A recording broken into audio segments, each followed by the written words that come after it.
Topic हम शुरू करने जा रहे हैं अनुपात समानुपात। वनडे एग्जाम हो चाहे आपके स्टेट के या फिर सेंट्रल के एग्जाम कोई से भी हो, उन एग्जाम में अनुपात समानुपात से 1 से 2 क्वेश्चन आते हैं रेगुलरली किसी भी एग्जाम में। इस चैप्टर को अच्छे से कर लेना, बहुत सरल है, ज़्यादा कठिन चैप्टर नहीं है। जो पहली बार पढ़ रहा है उसको भी ये चैप्टर आ जाएगा। अनुपात और समानुपात क्या होता है, जैसे कि आप ये देख रहे हैं, ये अनुपात है, ठीक है।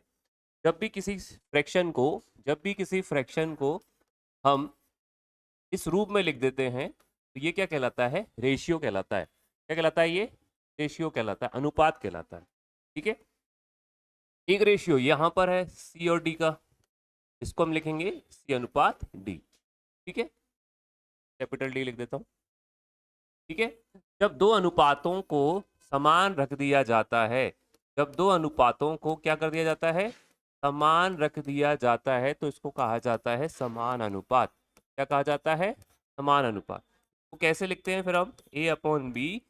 अब ये बीच में जो चार बिंदी हैं इसको हम लिखते हैं इक्वल। क्या लिखते हैं? इक्वल लिखते हैं।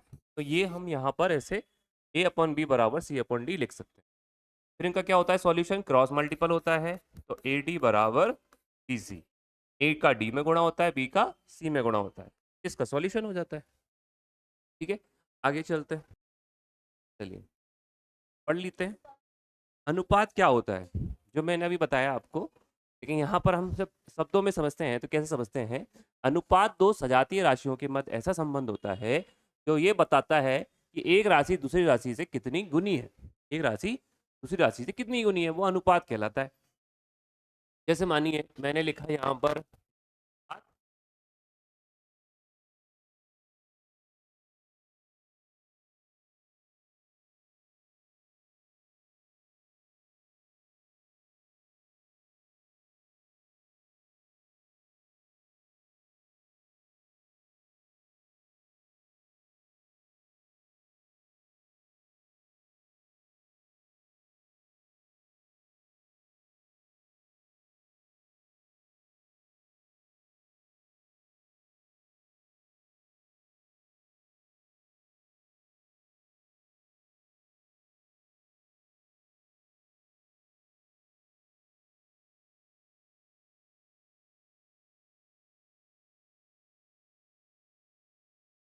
अभी तक वॉइस नहीं आई।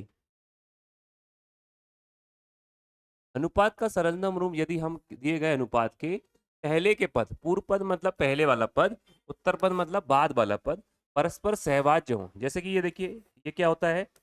पूर्व पद। ये क्या चीज है? ये पूर्व पद कहलाता है। ये बाद वाला पद है, इसको हम कहते हैं उत्तर पद।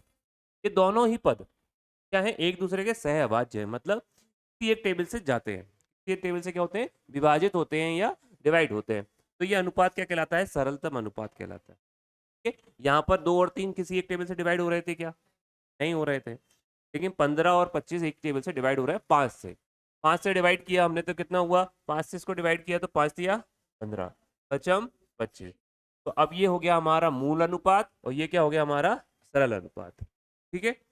मूल अनुपात ये होता है जिसमें क्या नहीं होता? किसी और संख्या से डिवाइड नहीं होता।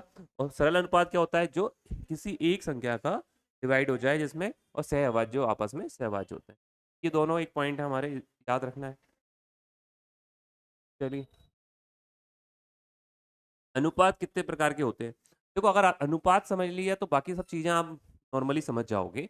अगर वर्गों का वर्गानुपात बोला है, मतलब जो संख्या है इसका क्या करना है आपको? वर्ग कर देना है और उसका अनुपात निकालना है। तो 2 और 3 लिखा हुआ है, तो 2 का वर्ग क्या हो जाता है? 4 हो जाता है, 3 का 9 हो जाता है, ये निकाल सकते हो। हमने हमारे वर्ग और उस वाले चैप्टर में पढ़ा हुआ है कि एक वर्ग होता है, एक क्या होता है? वर्गमूल होता है। एक वर्गानुपात होगा, एक क्या होगा? वर्गमूलानुपात होगा। वर्गमूलानुपात क्या होता है बेटा? इसमें क्या होता है? वर्ग में स्क्वायर चढ़ा देते हैं किसी संख्या पर, वर्गमूल में क्या होता है? रूट चढ़ा देते हैं। यहाँ पर जो संख्या आएगी ए और बी, उस पर क्या चढ़ा दोगे आप? रूट चढ़ा दोगे। तो रूट चढ़ा दोगे, जैसे मान लीजिए आया रूट 49 आया और रूट 144 आया, अब निकाल के दे दो, ये कितने का होता है? 7 का, और ये कितने का होता है? 12 का। वर्गमूलानुपात हो गया, सिंपल। ऐसे ही आप घन का करोगे, घनमूलानुपात करोगे, है ना। घन का करोगे और घनमूलानुपात हो जाएगा। घन में क्या होता है? अगर संख्या ये है तो उसका क्या कर देंगे, घन कर देंगे, ए क्यू अनुपात बी क्यू, है ना। अगर घन मूलानुपात बोलेंगे तो क्या हो जाएगा, करनी 3 हो जाएगी यहाँ पर, ए करनी 3 बी, आप निकाल लोगे। ठीक, अब एक नाम आता है आपका विलोमानुपात। ठीक है, ये मैं इसलिए बोल रहा हूँ क्योंकि क्वेश्चन भी इसी तरह से आते हैं। क्वेश्चन ये बोल देगा कि संख्या 5 व 7 का घनानुपात निकालिए, है ना, 5 व 7 का घनानुपात निकालिए। 5 का घन कितना होता है बेटा, 5 का घन होता है 125, और 7 का घन कितना होता है 343। ये हो गया आंसर। ठीक है, इसलिए हमको ये समझना है कि घनानुपात का मतलब क्या होता है, घन मूलानुपात का मतलब क्या होता है। अब ऐसा ये आया विलोमानुपात, ये इंपॉर्टेंट है। विलोमानुपात या प्रतिलोमानुपात, ये क्या होता है। विलोम का मतलब होता है रेसिप्रोकल होना, क्या होना, रेसिप्रोकल हो जाना। जैसे कोई संख्या है हमारी 5 और 9 है, 9 तो कट जाएगा, 5 और 11 है। ठीक है, अगर मैं इसका विलोम निकालूंगा तो कैसे लिखूंगा मैं, 1/5 और 1/11। ठीक है, जब इसको सॉल्व करेंगे तो 11 इधर आ जाएगा और 5 का चला जाएगा इधर, क्या हो जाएगा ये अनुपात हमारा 11 अनुपात, क्या हो जाएगा 11/5। तो मतलब क्या किया हमने, विलोमानुपात का मतलब ये हुआ कि संख्या बदल जाएंगी, संख्या क्या हो जाएंगी, बदल जाएंगी। जैसे देखो क्या है संख्या, ए अनुपात बी है तो क्या हो जाएगा बी अनुपात ए। ऑप्शन देखो 7/9 दिया था, क्या हो जाएगा 9/7 हो जाएगा। प्रति विलोमानुपात मतलब एक दूसरे के रेसिप्रोकल हो जाएंगे। ठीक है, याद रखेंगे ये, संयोजित का आगे कराते हैं सवाल में। ठीक, अनुपात में कोई दिक्कत, चलिए कोई दिक्कत नहीं है तो ये मैं आगे आपको सवालों में ले लेंगे ये देखिए अब समानुपात के टाइप देखो, अनुपात के टाइप समझ गए हम, अब समानुपात के टाइप समझ लेते हैं। समानुपात में होता है एक वित्तानुपाती होता है। वित्तानुपाती मतलब जैसे कि 3 राशि दी हुई है, ए बी सी दी हुई है, इसमें जो बीच की राशि होती है वो दोनों में साथ होती है ना, ए अनुपात बी और बी अनुपात, ये तीन जो है तीन एक जैसे ही लगेंगे आपको, है ना। ये तीन जो है वो आपको एक जैसे लगेंगे, ये अकेला डिफरेंट लगेगा। तो ऊपर के जो तीन है उनके लिए फॉर्मूला कैसे लिखते हैं हम, ये लिखा हुआ है आपका, स्मॉल लेटर में लिखते हैं, ए अनुपात बी समानुपात बी अनुपात सी। ठीक है, इसको हम कैसे लिखते हैं, ए अपॉन बी को लिखेंगे बराबर ए अपॉन, क्रॉस मल्टीपल करोगे बी का बी में करेंगे तो बी स्क्वायर हो जाएगा, ए और सी हो जाएगा। तो ये जो है किसमें लगेगा बेटा, पहले वित्तानुपात में भी लग जाएगा, मध्यानुपाती में भी लग जाएगा और तृतीयानुपाती में लग जाएगा। अब ये सब क्या होते हैं देखो, मैं अगर इसको ऐसे लिखूं ए बी और सी, तो ये हो गया हमारा पहला। ठीक है, और बीच वाला क्या होता है, मध्यानुपाती होता है, ये मध्यानुपाती हो गया, और सी वाला क्या हो गया, ये तृतीयानुपाती हो गया।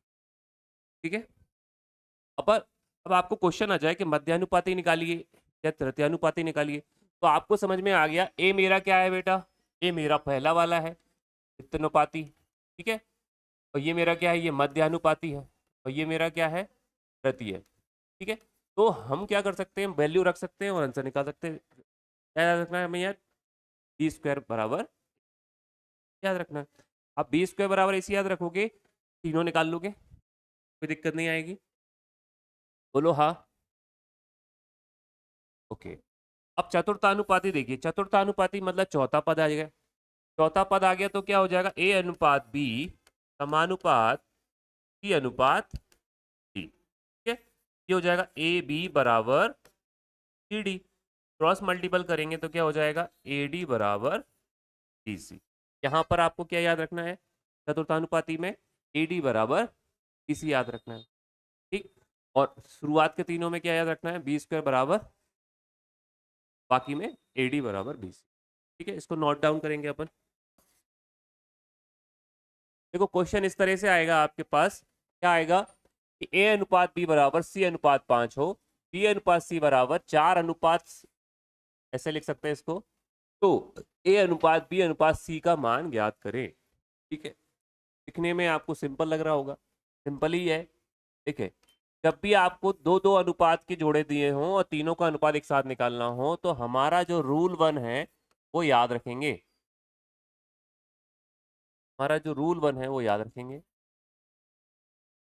रूल 1 क्या कहता है, रूल 1 कहता है हाँ इसको ऐसे बी अनुपात सी। ठीक है, तो यहाँ पर जब हम सॉल्यूशन निकालते हैं तो क्या होता है, ए का गुणा करते हैं बी में, ए का गुणा बी में करते हैं तो क्या आता है, ए आता है, और बी का गुणा बी में करेंगे तो क्या आएगा, बी आएगा, और बी का गुणा जब सी में करेंगे तो क्या आएगा, सी आएगा। तो तीनों का रेशियो यहाँ पर निकल आएगा। तो इसी हिसाब से हम क्या करें, वैल्यू को रख देते हैं। ए अनुपात बी क्या दिया है, 3:5। ए अनुपात बी दिया हुआ है 3:5, तो ये दिया हुआ है 4:7। देखो 3 का 4 में गुणा करेंगे कितना आएगा, 3 चौके 12, 5 चौके 20, 5 सत्ते 35। देखो इससे यही आ रहा है, इससे जुड़ा हुआ ऑप्शन देखो डी, 12 20 35। समझ लिया। मध्यानुपाती के हम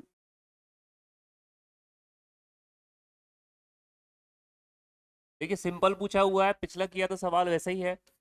आपको लिखना है ए अपॉन बी, बी अपॉन सी लिखना है। 2/3, 3/4, 3 दूनी 6, 3 तिरका 9, चौके 12। काट दीजिए आप इसको 3 से, 3 दूनी 6, 3 तिरका 9, 3 चौके 12। ऑप्शन क्या आ गया हमारा, सी। नेक्स्ट क्वेश्चन देखिए, 6 दूनी 12, 3 छंग 18, 8 24 से कट रहा है 6 से, 6 दूनी 12, 6 तिया 18, 6 चौको 24 हो गया। 2 3 4, फिर अगेन नेक्स्ट देखिए। अब ये देखो यहाँ पर अब क्या आ गया, यहाँ पर आ गया ए एन बी है, तो कैसे करना है समझिए जरा ना, रूल समझ लीजिए।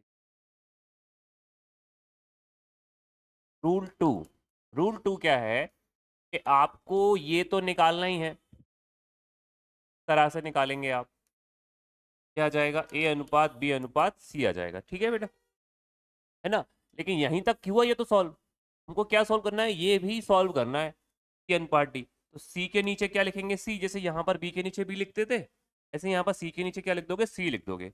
ए का गुणा करोगे सी में तो क्या आएगा बेटा, ए आएगा।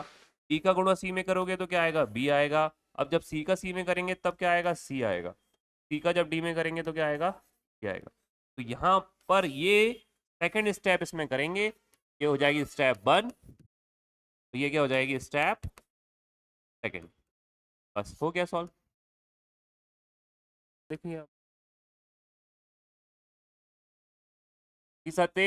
21, 5 सत्ते 33, और 9 पंजे 45। यहाँ तक ठीक है। के नीचे लिखेंगे सी डी, 3/3:7 लिखेंगे, लिख दिया। अब देखिए 21 तिया 63, 35 तिया 105, 45 तिया 135, और 45 सत्ते कर दो, 7 5 35, 3 7 21, और 2 24। अब ये किससे कट रहा है, 3 से कट रहा है, 3 से कट रहा है ना, ये गलत हो गया। चलिए तो काट देते हैं, पूरे को हम 3 से कट रहा है, 3 दूनी 6, 3 एकम 3, ओके। 3 तिरका 9, 3 5 6 15, 3 तिरका 9, 3 चौके 12, 3 5 6 15, 3 एकम 3, और क्या आ गया, 21 35 45 105। 21 35 45 105, option A is the right answer.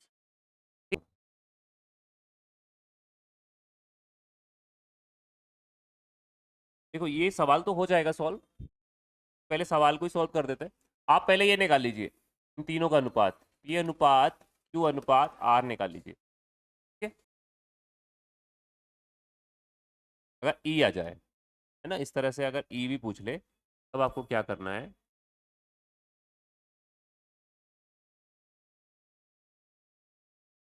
Rule 3।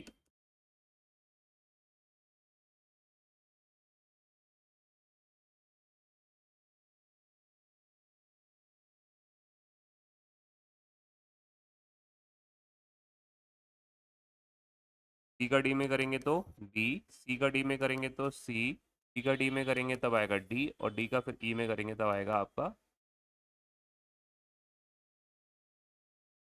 Okay. तो ये हो जाएगा हमारा रूल 3 चौके 12, 4 चौके 16 और 4 सत्ते 28। कट रहा है, ये से कट रहा है, 4 से कट रहा है, 4 से कट रहा है, 4 तिया 12, 4 चौके 16, 4 सत्ते 28, 3 7 4 3 4 7 आ गया हमारे पास। देखो यहाँ पर क्या बोला है, यहाँ पर बोला है P plus Q ratio Q plus R ratio R plus P बोला है। ये बोला है तो हम जो वैल्यू बोला है तो वो रख देंगे। यहाँ पर ये P की वैल्यू है, ये Q की है, ये R की है।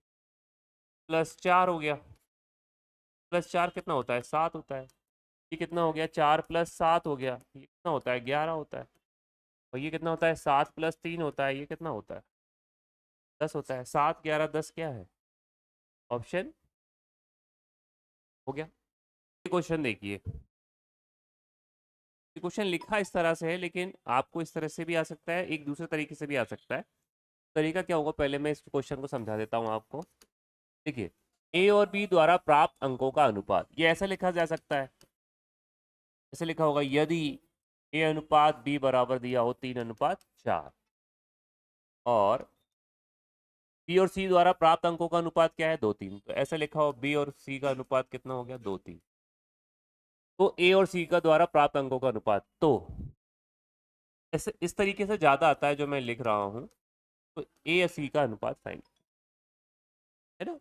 हाँ, इस तरह से इसको कैसे करेंगे, तो इसके लिए आप ये रूल लिख लीजिए हमारा, नेक्स्ट रूल, रूल 4 देख लीजिए। देखिए, जब भी आपको बोले, अब यहाँ तो ए बी सी का अनुपात नहीं पूछ रहा, ए और सी का पूछ रहा है। जब भी आपको इस तरह से बोलेगा तो आपको क्या करना है, वो जो अनुपात है, दोनों अनुपात वालों को क्या करना है, गुणा कर देना। तो जब गुणा कर दोगे, बी से बी कट जाएगा, तो आपका क्या बचेगा, ए सी बचेगा, जिसको मैं क्या लिख सकता हूँ, ए अनुपात सी। ठीक है, जब भी इस तरह से आए आप क्या करोगे, दोनों रेशो को आपस में गुणा कर दोगे। चलिए, 3:4 गुणे 2:3, क्या हो गया, 3 से 3 कट गया, 2 एकम 2, 2 दूनी 4, बचा क्या, 1/2, तो मैं लिख सकता हूँ 1/, आंसर क्या आ गया, आंसर आ गया आपका, छोड़ना नहीं। रूल 5 है, जैसे कि अगर ये पूछा जाए ए और डी का अनुपात क्या होगा, दे दे आपको बहुत सारे अनुपात, ए अनुपात बी दे दे आपको, बी अनुपात सी दे दे आपको, या सी अनुपात डी दे दे, डी दे दे आपको, ये इंटू कर देना है सारे अनुपातों का, बी से बी कट जाएगा, सी से कट जाएगा, बचेगा क्या आपका, ये अनुपात डी बचेगा, जिसको मैं लिख सकता हूँ, रेशो लिख दे देगा, रेशो आ जाएगा, तो हम क्या लिख सकते हैं इसको, अनुपात में, मतलब आपसे किसी पहले वाले का और अंतिम वाले का अनुपात ही पूछेगा वो, बीच वाले का अनुपात तो दिया रहेगा। पहले वाले का और अंतिम वाले का जब भी अनुपात पूछेगा तो आपको क्या करना है, उन अनुपातों को लिखकर गुणा कर देना है। ठीक है, तो पहला और लास्ट वाला ही बचेगा, वो आपका आंसर होगा। ठीक, ये सवाल के आधार पे ही क्वेश्चन सॉल्व होते हैं। किसी संख्या का आधा, ये कोई संख्या मान ली हमने, इसका आधा कर दिया। ठीक, दूसरी संख्या हमने बाय मान ली और वो बोल रहा है दूसरी संख्या के का मतलब क्या होता है भैया, गुणा होता है, 65% के बराबर है, 65% कर दिया और क्या कर दिया, बराबर कर दिया। ठीक है, कोई दिक्कत नहीं। तो भाई यहाँ पर देखो क्या हो जाएगा, x/2 था, x/2 बाय 2, 65 कितना हो जाएगा, परसेंट हटेगा तो कट रहा है 5 से, ये कट रहा है, ये हो गया 13 और ये हो गया 20। ठीक है, 2 से काट देंगे, मैं ये वाला 2 काट दूंगा, बचेगा क्या, 10। अब ये बाय इधर है, बाय कहाँ जाएगा, नीचे, ये आ गया बाय नीचे, ऊपर क्या बचा 13, नीचे क्या बचा 10। तो देखो रेशो आ गया हमारे पास 13:10, 13:10 हमारा कौन सा है भाई, बी है, बी है, 13:10 है। लगाइए, आप लोग करेंगे इसको। देखो, प्रत्यानुपाती बोल रहा है, मतलब ए दिया हुआ है, बी दिया हुआ है, और क्या निकालना है आपको, सी निकालना है। मैंने बताया था फॉर्मूला हमारा लगेगा B² बराबर AC। ई का मतलब हो गया 0.12, 2 बार लिख देंगे, स्क्वायर है तो ये ए कितना है हमारा, 0.024, और सी हमको चाहिए। ओके, अब यहाँ पे ये जो है तो ऐसे ही लिख रहने देते हैं,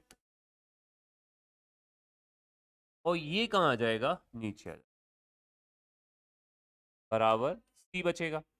अब ये पॉइंट वाला खेल समझिए, पॉइंट के बाद नंबर गिनिए, ऊपर कितने हैं पॉइंट के बाद, 1 2 3 4, 4 नंबर हो गए पॉइंट के बाद। नीचे कितने हो रहे हैं बेटा, 1 2 3, ऊपर 4 नंबर हो रहे हैं, नीचे 3 हो रहे हैं, तो बराबर करने के लिए हमने क्या कर दिया, एक जीरो बढ़ा दिया। 1 2 3 4, ऊपर देखो 1 2 3 4 हो गए, बराबर करना होता है बस पॉइंट को। अब हम देखो बचा क्या है, बचा है 12 × 12, ऊपर देखो 12 × 12 बचा, नीचे क्या बचा, 240 बचा, ये बच रहा है। 12 से काटेंगे, 12 दूनी 24, 2 से काटेंगे, 2 × 6 = 12। अब देखो ऊपर 6 है, नीचे कितना है, 10, इसको मैं क्या लिख सकता हूँ, 0.6 लिख सकता हूँ, ठीक है। और देखो हमने कितनी जीरो करी थी, 4 करी थी, मतलब पॉइंट के बाद कितने नंबर थे, मैक्सिमम 3 थे, देखो 3 थे, 3 नंबर कर दिए। तो ऑप्शन देखो कितने हैं भैया, 0.6, क्या गया, 0.24, और तथा यहाँ ये दो संख्या है, 7 और 63 का मध्यानुपाती निकालना है। सबसे पहले निकालना है आपको 7 और 63 का मध्यानुपाती, और इस 24 के साथ उसके बीच का अंतर, ये पेयर बन गया, कितना हो गया, ये 7 हो गया, और 9 किसका होता है बेटा, 3 का होता है, तो b बराबर कितना आ गया, 21 आ गया। मतलब मध्यानुपाती कितना आ गया इसका, 21 आ गया मध्यानुपाती। तो 24 माइनस बी मतलब 24 माइनस 21, तो कितना आ गया भैया, अंतर, अंतर जो है वो आ गया हमारा, आ गया अंतर, अंतर आ गया, ठीक है, हो जाएगा, ये सी हो जाएगा। आपको निकालना क्या है, निकाल दीजिए, चतुर्थानुपाती निकालना है, मतलब क्या होगा भैया, AD बराबर BC। रूल क्या लगेगा हमारा, AD बराबर BC। देखो A है, A की वैल्यू क्या है, 0.3 इंटू डी, ओके, B की वैल्यू है 0.8 इंटू 0.108। अब 0.3 कहाँ जाएगा, नीचे जाएगा, क्या आ गया, 0.3 नीचे। देखो डेसिमल से डेसिमल चला गया, 3 से काट देंगे अपन इसको, इसको कितना हो जाएगा, 3 तिरका 9 और 3 छंग 18, ठीक है। अब 36 × 8 करोगे, आपको मिल जाएगा 36 × 8 = 288, पॉइंट कितना हो गया, 88, ओके। ये आ गया आपका डी, 36 × 8 = 200।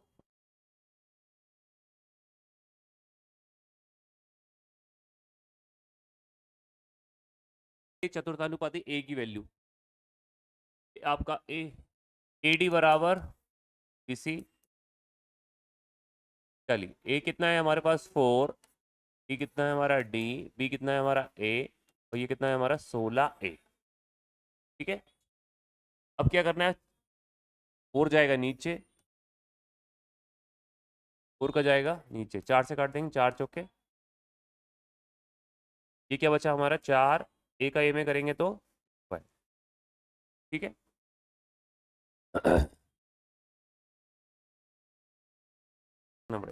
क्वेश्चन पूरा नहीं पढ़ा मैंने, क्वेश्चन कैसे करना है,